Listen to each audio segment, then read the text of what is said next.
Gary shared John Kennedy's belief that democracy was primarily an attitude of mind, a spiritual testament, and believed that politics should be considered one of the greatest and most honorable professions. The government our forebears invented is, I think, we can say without undue modesty, the best the world has known. It's been going through kind of a rough time lately.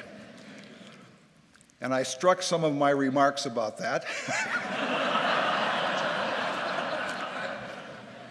When Gary served in the Minnesota Senate, there was still a good measure of civility. He got out in time to miss the Cain and Abel spectacle that passes for public policy making these days. But Gary and I often wished that we could be as certain of anything as some of this new breed is about everything. And no compromise can occur in that environment. But Gary was an optimist. It was Gary's unshakable idealism that led him to teaching as his final vocation. A minister to the end, he wanted to share with the younger generation his faith in the future, his belief that things could be fixed, that young men and women should live their lives in the belief that the world was malleable to their grasp.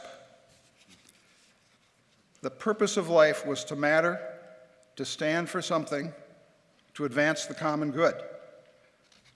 To live this belief was for Gary the only way to be truly and authentically alive. Estelle told me about a very touching moment that occurred the very day Gary died. I think it is illustrative of what Gary meant to so many students.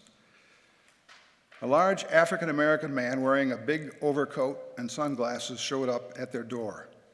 He was all choked up. He handed Estelle a single orchid and a card. The card read, "My deepest condolences. I promise to remember my path." It was signed, "Love, Nicholas." The great poet Longfellow said, "When a great man dies, for years the light he leaves behind him lies on the paths of men."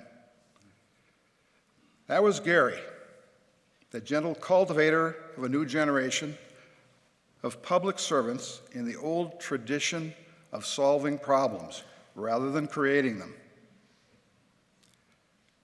I will end with a closing line from Ted Kennedy's moving tribute to his brother Bobby.